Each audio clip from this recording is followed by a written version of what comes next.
Jane was dying, heart pounding and breath like iron in her chest. She was in nowhere near the shape Brandon was, and she felt as if she were a bulky puppet being dragged along by pure adrenaline. She tripped on the steps, sliding awkwardly down on her ass on the landing.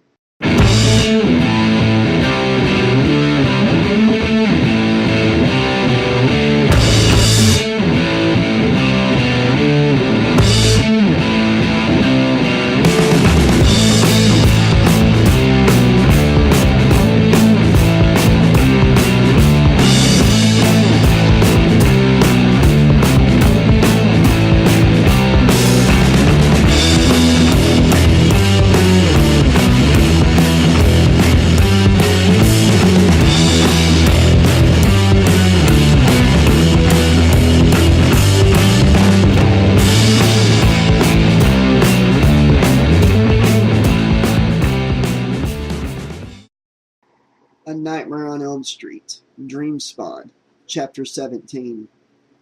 7, 8, gonna stay up late. Jane lay awake. The last thing on her agenda that night was to fall asleep. She focused on how she would continue fixing up her room, frame the death portrait Lola shots, finish the dresser, maybe paint the ceiling a deep midnight blue.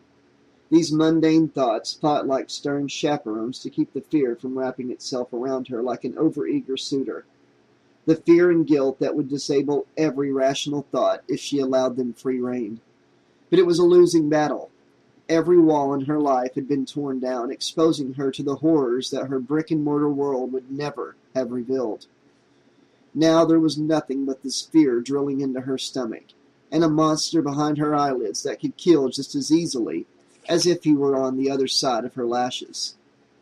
Of course, she had to focus on the fucking walls. She had to pretend that they would not come down, that Freddy was not going to punch a fist through them like flimsy butcher's paper.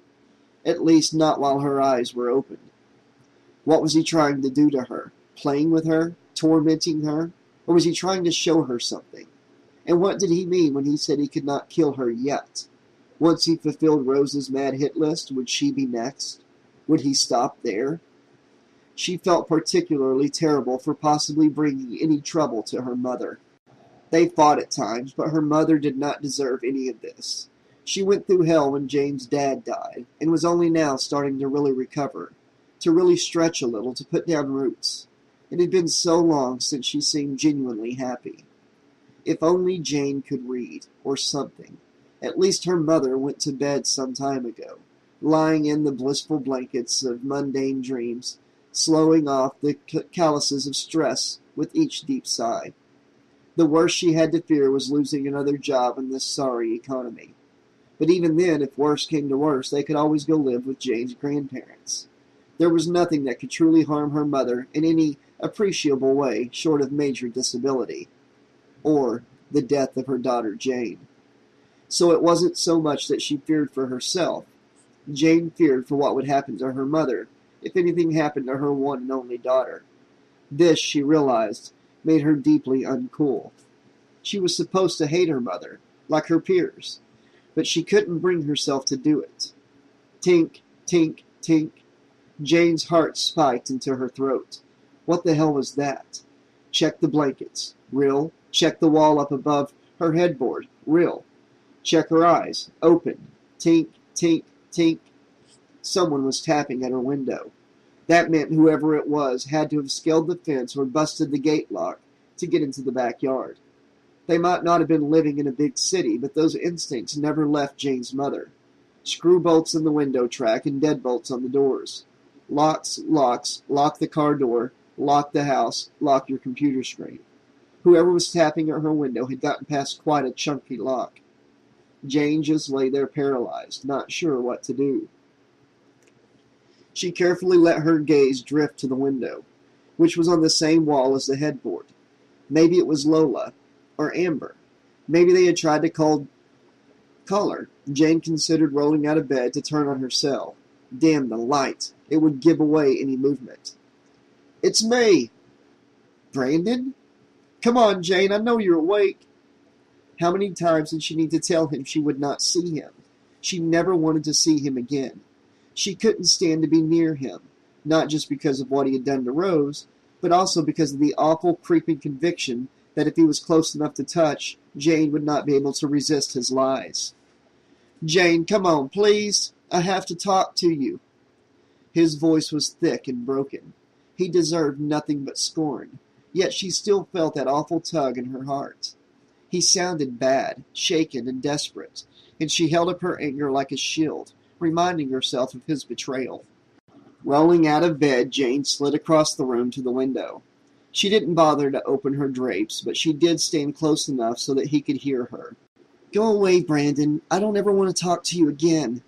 "Jane!" he said, pressing his nose to the glass and resting both hands at the base of the frame. His shoulders came just above the bottom of the window, and he cast a distorted shadow through the drapes and shears. "There's something you need to see. It's important." "Forget it," Jane responded. "Go away before you wake up my mom." "I have proof that Rose wasn't raped." Jane hesitated as the words sank in. "What do you mean?" "Please, Jane."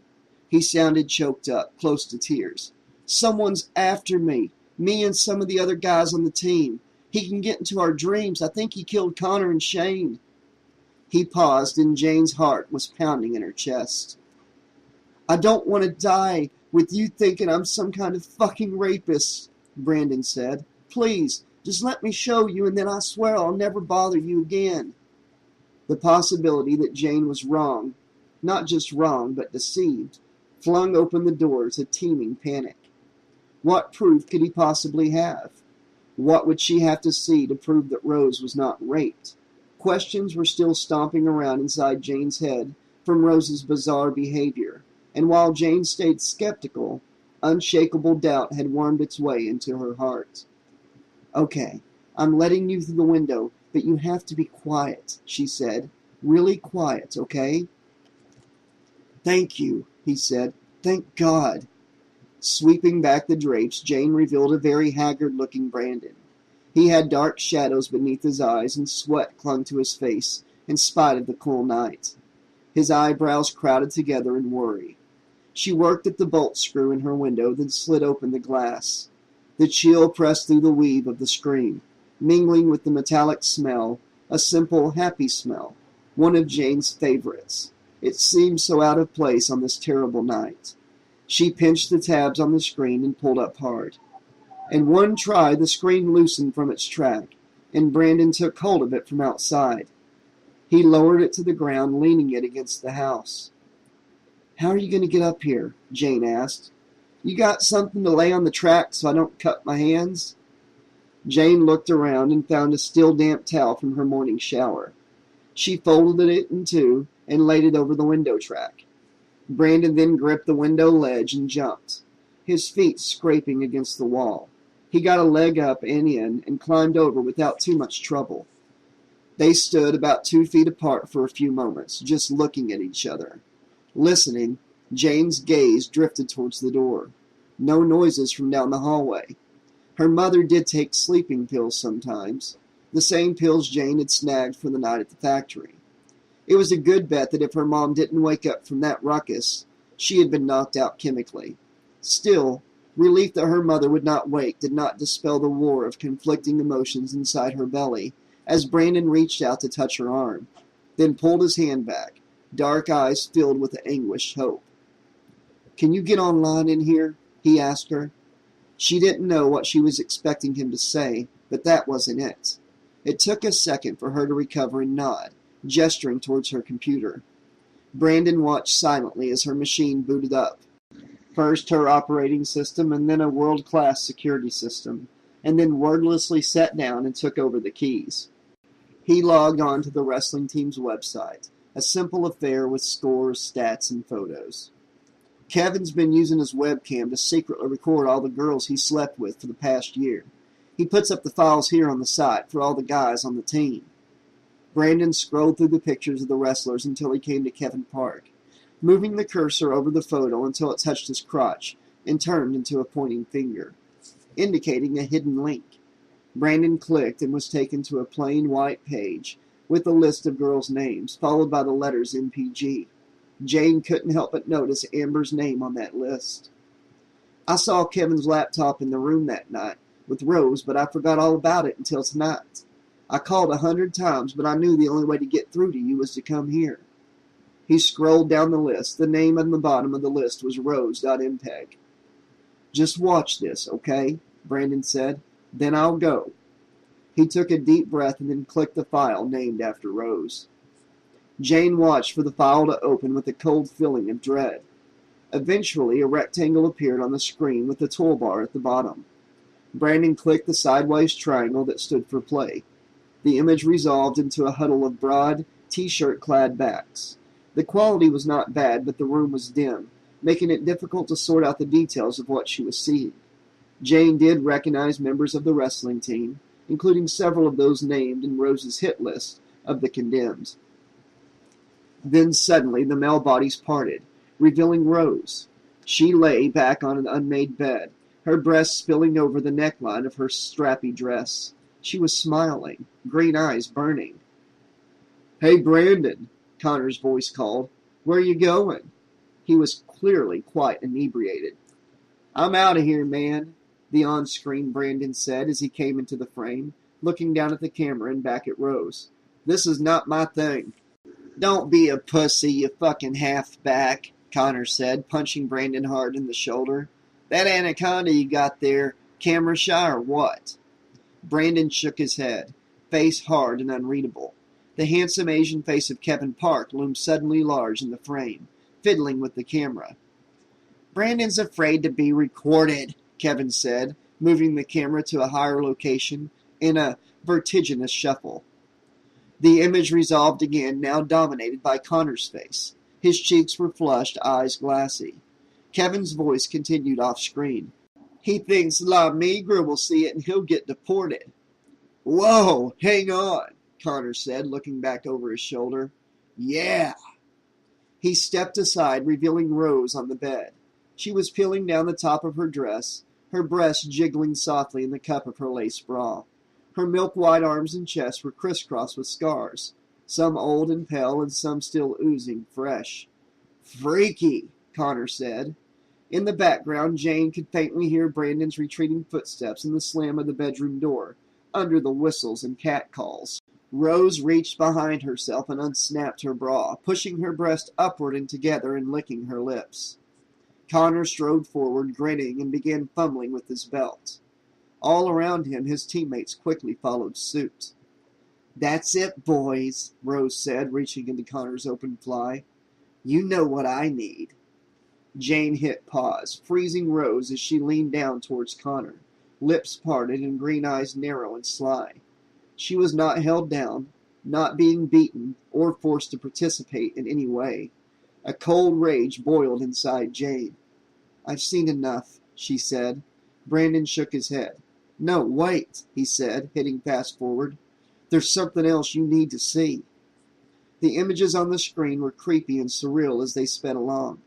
Headless male bodies and grinding flesh moving unnaturally fast through endless torturous combinations.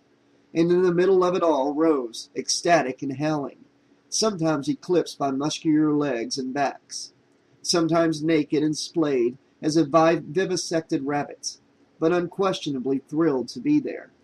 "Here," Brandon said, pausing as an anonymous male ass moved aside to reveal Rose's upside-down face hanging off the edge of the bed. Her candy apple hair was dark with sweat, pink cheeks glossed with spit. "Listen." "You like that, don't you, bitch?" said a deep male voice Jane didn't recognize. "Yes," Rose intoned as if hypnotized. "I'm a bad, dirty little girl." Her voice was dull and monotone, but her eyes were wild and overflowing with poisonous green lunacy. She had that same expression that night in the factory, clutching Freddy's sweater. "She's crazy, man," Brandon said, clicking stop and closing the window. "I don't know what is going on with that girl, but I tell you, there is something very, very wrong with her, Jane." Jane was totally appalled. Racked with guilt, she covered her mouth. "Now, do you believe me?" Brandon asked, looking at him with almost physically painful. He might have died because of Jane, and could still die the moment he closed his eyes, all because she did not believe him to begin with. "Brandon," she whispered behind her palm, tears spilling down her cheeks. "Oh my God, Brandon, I am so sorry." He pulled her into his arms, and the whole story of the night at the factory came gushing out of her like retched-up poison. She sobbed uncontrollably into his shoulder, and he listened, stroking her hair with shaking hands. "Jesus," he said softly, "what are we going to do?" Jane pulled back from his embrace and forcibly composed herself. Collapsing into a girly puddle wasn't going to solve anything. "Okay, look," she said, angrily wiping tears from her face. "First, we need to find out more about Rose so we can figure out how to stop her. We can Google her name and see if anything comes up." She paused. "I keep having these nightmares about a bloody little girl with Rose's eyes. I think it was Freddy who killed her parents." "Damn," Brandon said. Jane brought up Google. She entered Rose's name in the advanced search page and pressed return. There were many, many pages of entries. She tried the news link, but it brought up nothing useful. Going back to the web results, Jane decided to narrow the search. "Let's assume that there was some kind of murder," she said. "I'm going to use Gibson and murder in separate parameters. Let's see what comes up. I mean, if something happened, it was 12 years ago, and Deja News was picking up things." "What? 14 years ago? It'll be there somewhere." "You are brilliant," Brandon said. Jane blushed and clicked search. But this time a different set of pages appeared. Together she and Brandon picked through each set of links until one came up that didn't have to do with Mel Gibson. She then berated herself for not having put Mel in the without field. It was from a 5-year-old news group discussion on alt-true crime. Jane pulled up the thread, and together they read each post until they hit gold. An author had copied and pasted a news article into one of the posts about the unsolved murder of Lori Gibson and her boyfriend, Ed Parker. They lived together in a depressed neighborhood on the outskirts of Bakersfield. Both Gibson and Parker had a long history of drug abuse and domestic violence. The details in the AP Wire, as copied by the author of the news group post, lined up perfectly with what Jane remembered from her dream, including and especially the presence of 7-year-old Rose Gibson at the scene of their extremely violent deaths. The child was found in the house, her nightgown splattered with blood, and 4 parallel cuts on her cheek. There was a lively debate between the posters as to whether or not the killings were linked to some other well-known killer at the time, or if it was drug-related. The debate was cross-posted to alt.killers.serial, where a similar discussion occurred, although lots of people complained loudly that the topic didn't belong in their news group at all. The discussion had happened 5 years ago, but the event was almost exactly 12 years ago. "It was Freddy," Jane said under her breath. "Freddy killed those people." "But why?" Brandon asked. "I don't know. Many of his victims had connections to the people who originally killed him." Jane thought for a moment and then counted quickly on her fingers. Lori Gibson had a 7-year-old child. Jane looked as she realized the math added up to something much bigger. She could have been old enough to have been a child of one of the original parents who killed Freddy. "Isn't that kind of young?" "If she got pregnant when she was maybe 18 or so, she could easily be a mom by then. The house in my dream was no mansion, which makes sense if she's a teen mom living on nothing. Let's see what we can find." She now entered Lori Gibson in the Google Advanced Search, exact phrase field, and clicked the search button. Nothing came up except for that one mention in the newsgroup discussion they had already read. However, Jane got an idea. "There must be obituaries." "But don't you have to get those on microfiche?" Brandon asked. "That's the only way they store newspapers." "Maybe newspapers, but not public records," Jane countered. She quickly navigated to the county recorder's department for Lori Gibson's place of death. Sure enough, the county recorder had archived all the obituaries for every resident in the last 20 years. The site was painfully slow, but Jane eventually coaxed out Lori Gibson's obituary. She was survived by her daughter, Rose. But it was Lori Gibson's place of birth that stunned Jane, Springwood, California. More than that, she had grown up on Elm Street. Jane steadied herself, rubbing her temples. I bet her grandmother was one of the parents that killed Freddy, she said. She then looked at Brandon, and she could see the panic sprinting back and forth behind his eyes as he read. It's him. It's really fucking him, Brandon said. Jane, this guy's after me. I know, she said, clenched with guilt, but we'll find a way to stop him. How? No one ever has. We've got to start by stopping Rose, she replied. We'll find her first thing in the morning. A powerful knock on the front door echoed through the house, and Jane jumped, gripping Brandon's arm. Shit, Jane said. Who the hell could that be? She lifted a corner of the curtains, and red and blue light washed across her face. Cops. Fuck, Brandon said. What the hell do they want? More knocking, louder this time, and Jane heard her mother stumble grumpily out of bed, making her way towards the door. Get in there, Jane said, pushing Brandon backwards towards her closet. What? Jane heard the front door open on the chain. Can I help you? Jane's mother's voice said from the hall. As tired as she must have been, her voice was cold and wary. Jane swept aside the heavy wall of dresses and backed Brandon into the closet. She held a finger to her lips, closed the doors on him, and ran to press her ear to the bedroom door. I'll need to see some identification, please, Jane heard her mom say, then a pause and, just a moment, please. Amazingly, Jane heard her mom pick up the phone. Yes, hello, Jane's mother said. I have 2 gentlemen at my door who claim to be police officers. Their names are Rodriguez and Miller. Jane silently cheered her mom as she read the badge numbers into the phone. I see, her mother said. Thank you very much. Jane was disappointed to hear the chain disengage and the door open. They must have checked out. Ma'am, a male voice said, we need to speak to your daughter about her boyfriend, Brandon Ortiz. Do you have any idea what time it is? Jane's mother said. It's a school night. I am sorry, ma'am, the other voice said. We wouldn't be here if it wasn't important. My daughter broke up with that boy several days ago, Jane's mother replied. They had some kind of fight on Friday night. She hasn't seen him since.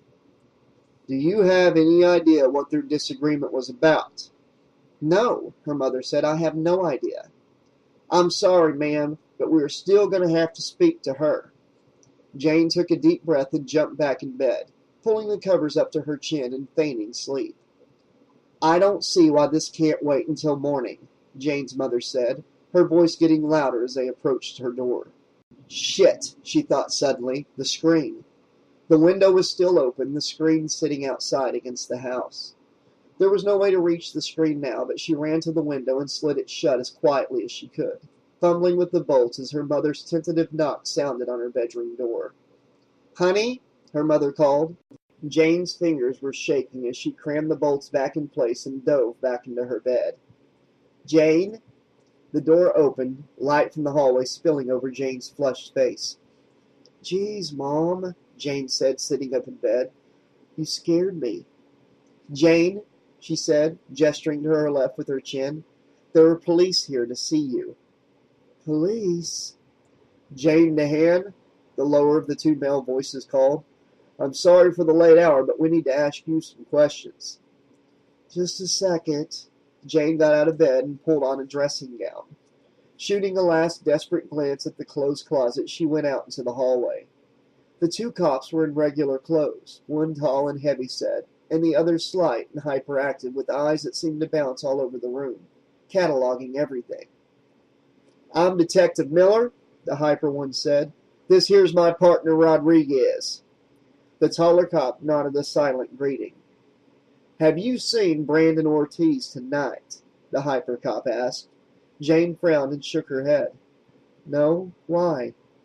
Miss Dehan, the taller guy said, a brutal, multiple murder has been committed at the home of Martin and Sue Park. Several people are dead, including their son Kevin. Mrs. Park was severely beaten and is currently in critical condition at Mercy Hospital.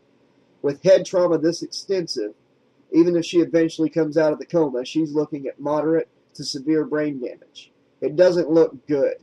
He squinted at Jane. Their 11-year-old daughter Kelly is missing. A copious quantity of blood was found in the girl's room, but no body. Your boyfriend's sketchbook was found at the scene, Miller added. The drawings were very violent. Jane blanched, collapsing into a chair. She pictured Kevin's face on the video file, smiling and teasing Brandon. And his mother? The little girl? They were not on Rose's list. Jane was horrified by what they had unleashed. You think Brandon is responsible? Jane asked in a tiny, breathless voice. Your mom said you and Brandon fought on Friday the 17th, Rodriguez said. Can you tell us what the fight was about? Did he get rough with you? Miller asked. Jane shook her head numbly, forcing a lie between her cold lips. He cheated on me, she said. Jane's mother's eyes went wide. Was he angry that you ended the relationship? Rodriguez asked. Was his behavior threatening in any way? Miller asked. Brandon would never hurt anyone, Jane said, guts loose and boiling. I see, Rodriguez said. Well, Miller said, fishing a card from an inner pocket, if you think of anything else. He handed the card to Jane. Oh, and one more thing, he said, quick little eyes burrowing into Jane. What? Jane asked, pulling her dressing gown tighter around herself. He's not here now, is he? Jane's mother stood. Don't be ridiculous, she said.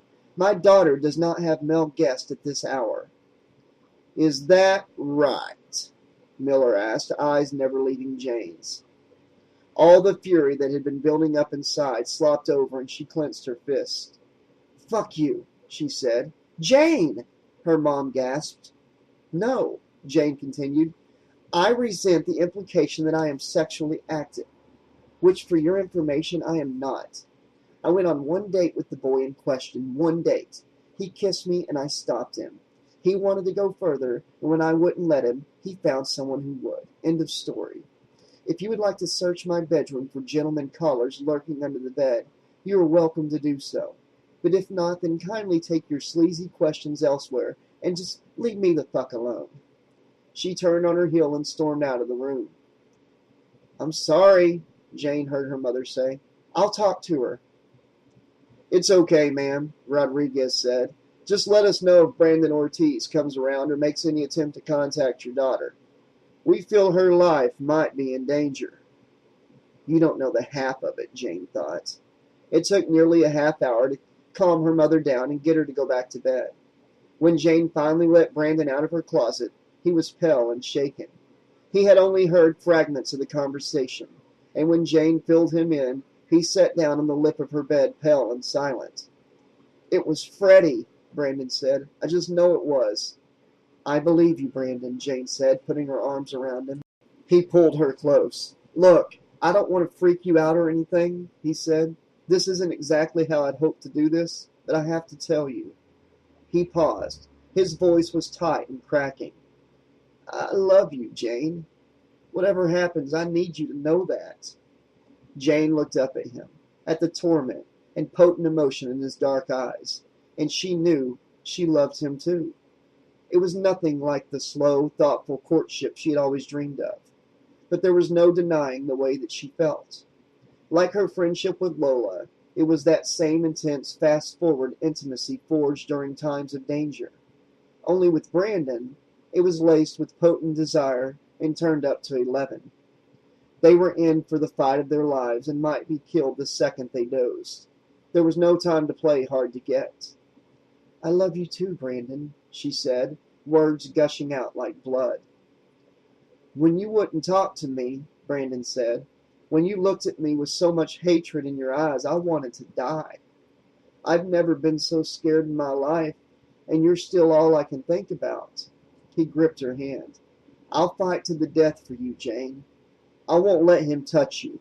Together we can stop this madness and send that ugly fucker back to hell where he belongs. Jane didn't know who initiated the kiss. It just happened. Mad, desperate passion racing through her veins as she pressed against him, sliding inexorably down that rabbit hole again, faster than ever. He was unbuttoning her nightie, mouth on her breast, and she took in a deep breath, fingers clutching at his back and pulling his t-shirt up over his smooth, shaven head. His hand slid over her belly, caressing her hips. The thin fabric of her nightie rode up as his hand stroked her thighs and she lay back, allowing her legs to fall open as his mouth moved slowly downward. In that moment, everything went away. The fear, the guilt, the anxiety, the body-conscious shyness, everything, all swept away in the powerful waves of pleasure that washed over her. She struggled to remain silent as the delicious new feelings reached a nearly unbearable crescendo, and, heel of her hand pressed into her mouth, she surrendered to the tidal wave of sensation. Giddy with desire and endorphin, she pulled him into her arms, kissing him fiercely and wanting him more than ever. He kissed her back, twining a fist in her hair, and then stopped, backing off and looking into her eyes. "You don't have to do anything else," he said. She looked up at him. "Yes," she said, "I do." She pushed him onto his back and pulled her nightgown over her head, straddling him and kissing him again. She was amazed at her sudden, passionate aggression as she wrenched open his jeans and reached inside. "Wait!" He sat up and pulled back. "Jane, hang on. Wait just a second, okay?" "What?" she asked, frowning. He reached into a pocket and extracted a condom from his wallet. "Are you sure this is what you want?" he asked. Unable to force words past the desire filling her throat, she nodded. He skinned down his jeans and tore open the little foil packet with his teeth. She watched, fascinated, and as soon as the condom was on, she pushed him down on his back again, gripping him impatiently and guiding him into her. The pain was sharp and breathtaking, and she took in a deep breath, biting down on a small cry. He held her, motionless, barely breathing for what felt like a century. Then he gripped her ass and began to move slowly in and out of her. Jane lost all track of time as they made love, slowly at first, then with increasing fervor, her hips mirroring his, tongues intertwined and breath mingling beneath the scented spill of Jane's unbound hair. She could feel the tension building in his body, and in the cadence of his breath, and she worked her hips harder against him, shattering his resistance as she spoke his name between her teeth, egging him on with words she never thought would pass through her lips. A sound like a thick, choked sob coiled in his throat, and his climax shuddered through him like summer thunder. In that moment, Jane was sure that they could win.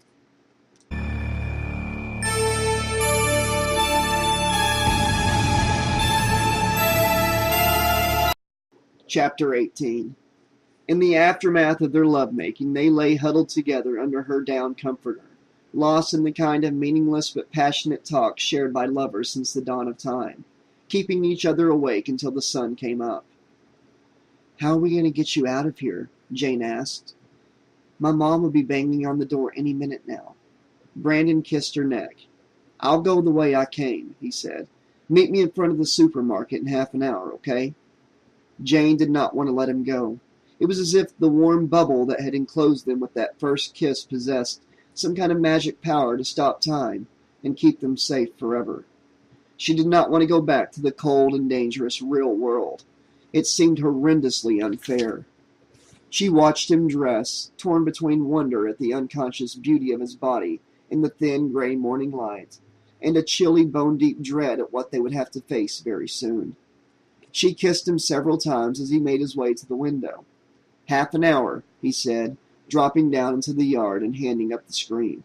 "Right," she said, fitting the screen back into the track and closing the window. She watched him scale the fence with ease and disappear over the other side. "Jane!" her mom called, knocking tentatively on the door.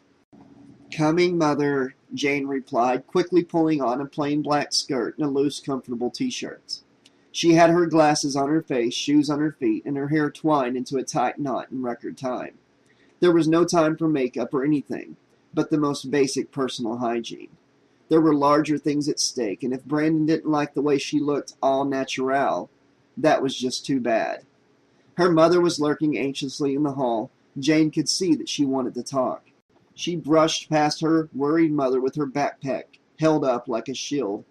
"I'm going to walk to school today," Jane announced. "No way," her mother replied. "I'm not letting you walk by yourself with that maniac on the loose." Mom, Jane said, rolling her eyes. He's not a maniac. There's no way Brandon killed those people. For all we know, he could be dead too. Anyways, I'll be fine. You'll be fine in the car, her mother said. This is not open for debate. I'm driving you, and that's final. Now let's go, young lady. There was absolutely no swaying her. She bullied Jane into the Volvo, and when they pulled out of the driveway, Jane noticed an unmarked car as it slid out of its parking spot across the street and started slowly tailing them. Shit, Jane said. I think there's a cop following us. Jane's mother looked up in the rearview mirror and nodded. They probably just want to make sure you are safe, she said. Those detectives said your life could be in danger. Yeah, right, Jane said. I'm sure they are deeply concerned with my well-being. She knew what they really wanted. They wanted her to lead them to Brandon. Her guts twisted with anxious frustration as they passed the supermarket. It was very crowded with moms and children and shopping carts, and she couldn't see Brandon, but she knew that he would be there. It would take her 15 or 20 minutes to double back from the school. She only hoped that he would wait for her. When her mom dropped her off in front of the school, Jane saw the cop car park across the street and settle in. She turned her back on him and marched up the steps, not looking back as she pushed the door open. She had to force herself not to run down through the courtyard, the cafeteria, and out the back door. Paranoia wrapped its icy fingers around her spine as she slunk through the track and around the bleachers, coming out through the back gate and onto the quiet residential street behind the school. No sign of the cop or any other tells. She had to make a broad loop around to avoid the front of the school, but she made it back to the supermarket in under 15 minutes. Brandon was not there. She had to force herself not to panic as she searched the lot and inside the store. Nothing. He did not have a cell phone, and he had not tried to call hers. She made herself methodically go aisle by aisle, passing all the ordinary familiar products and all the ordinary people, shopping as if the most important issues they faced were choices between Coke or Pepsi, regular or diet. It seemed unreal that the world could be going about its business with such horrible events taking place just below the surface of their waking lives. The slaughter of the Park family was front-page news, but no one seemed to be reading the paper. Instead, they perused shocking photos of cellulite on celebrity asses and read tips on how to improve their sex lives and lose weight and achieve the new fall hair. Oblivious, every one of them. The panic was starting to get the better of her when a hand fell on her shoulder. She was half expecting a cop, but the flood of relief that swept through her when she saw it was Brandon nearly stole every ounce of her breath. He pulled her into a fierce embrace. What happened? He asked her. She told him about the cop, and he nodded, anxious and concerned. I know my mom is worried sick, but I'm afraid to go home, Brandon said. I know there'll be cops all over the place. We have to find Rose and get that glove, Jane said. He nodded, and together they left the market and took a roundabout path back to the school. Down by the back door, they ran into Amber and Lola. At first, they balked when they saw Brandon, but as Jane gave them the Cliff Notes version of what had happened, they began to simmer with fury. If I find that fucking psycho bitch, Lola said, mouth a tight, angry line, she's dead meat. I can't believe this, Amber said. I've been inches from relapse ever since Shane and Connor. Now this? She shook her head. Fuck. I slept with Kevin Park. He smelled really good and he kissed me while we did it. It was nothing to write home about, but it was nice. And now... She trailed off and pressed her palm to her mouth. Jane didn't have the heart to tell her about the Amber MPG. Listen, Jane said. We've got to find Rose. We have to get that glove away from her at all costs and find a way to destroy it. Brandon nodded. It's the only way, he said. I'm sure of it. Right, Lola said. Amber, you're with me, Jane with Brandon. Stick together and keep your eyes peeled for cops. They nodded and went their separate ways. First period had started and the halls were deserted. They slunk through the maze-like corridors, searching, but there was no sign of Rose anywhere in the school. When they turned the corner by Ratty's office, they both pulled up short. The two detectives, Miller and Rodriguez, were standing in the hall with their backs to Brandon and Jane. Just as Jane started to back away, Miller turned towards them. "Hey!" he called, and Jane's heart leapt in her chest. "Run!" Brandon said. "Shit!" Jane whispered, taking off after Brandon. "Hey!" Miller called again as they hit the stairway, thundering down 2 at a time. "Hey, get back here!" Jane was dying, heart pounding and breath like iron in her chest. She was in nowhere near the shape Brandon was, and she felt as if she were a bulky puppet being dragged along by pure adrenaline. She tripped on the steps, sliding awkwardly down on her ass on the landing. Brandon, who was nearly a whole flight down, doubled back and hauled Jane to her feet. Her ankle had been twisted beneath her, and throbbed as she forced herself to keep on going. She could hear shouting and footsteps in the stairwell above them. When they finally came to the bottom, they saw that the padlock on the basement door had been cut, and the door itself had not been completely closed. Brandon pushed the door open and hauled Jane in after him, slamming the door and throwing the bolt from the inside. They headed down the basement stairs, hearing the detectives pounding on the door behind them. The basement floor of the school consisted of several disused storage areas, jammed with old-fashioned desks, moldering textbooks, and rusted filing cabinets. Mice skittered between the boxes, and a dim light glowed from the room at the far end of the hall, the furnace room. Jane knew, even before they entered the cobwebby furnace room, that Rose would be there. They saw her standing at the top of a rickety ladder, fastening something inside the heating duct. With cold terror in her gut, Jane felt certain it was some kind of bomb. "Rose," she called, "what the hell are you doing?" Rose looked back down at Jane and Brandon, green eyes slitted and angry. It was uncomfortably hot in that stuffy, airless room. Rose's pale face was sheened with sweat. "I see Sir Lancelot is back in the saddle," Rose spat. "Guess a big dick will make you believe anything." "I saw a video of what you did with Connor and those other boys," Jane said. "You lied to us." Rose shrugged. "Yeah, well, that's not important now." She made a few adjustments to the strange device. "What matters is that Freddy is back for me, and he's going to take all of you along for the ride." "Back for you?" Jane took a step closer to the ladder, and Brandon hung back, eyes wide. "What on earth are you talking about?"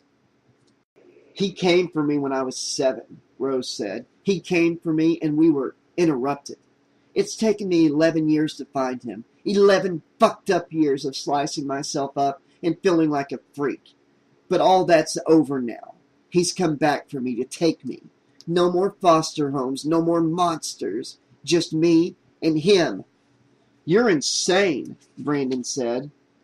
"And you're the Walking Dead." Rose held up a little black remote, like something used to control a toy car. "Every last one of you." Before she could depress the button, Brandon rushed her, knocking her off the ladder and tackling her. The remote skittered across the cement floor and Jane dove for it. But Rose kneed Brandon in the balls and slipped away from him, reaching for Jane. Jane closed her fist around the little remote and Rose gripped her wrist, elbowing her in the face. Jane's head snapped back, eyes gushing water, and her hand opened involuntarily. Rose snatched the remote and thumbed the button. Jane threw her arm across her face, expecting a blinding explosion. Instead, there was a series of clicks, and nothing happened. Brandon had recovered and grabbed Rose from behind, pinning her arms to her sides. The remote dropped to the floor again. "Too late, Lancelot," Rose said, sneering and laughing. A soft hiss filled the room, and Jane wrinkled her nose at a sudden curious smell, like metallic bubble gum. "Nerve gas?" Brandon asked, his voice cracking in panic. "What have you done, Rose?" "It's nothing," Rose said through her giggles. "Just a little high-tech, non-lethal device for crowd control." Crowd control? Jane was starting to feel dizzy, her vision going dark and fuzzy around the edges. "My last foster father was in the military," Rose said, her voice coming to Jane's ears as if down a long tunnel. "He was a son of a bitch, but he never fucked me, and he used to let me come with him to the base. You'd be amazed what kind of stuff a girl can get her hands on. Stuff like experimental sleeping gas." "Sleeping," Brandon said. That was the last thing she heard, before the gas overcame her, and she spiraled down into blackness and slept.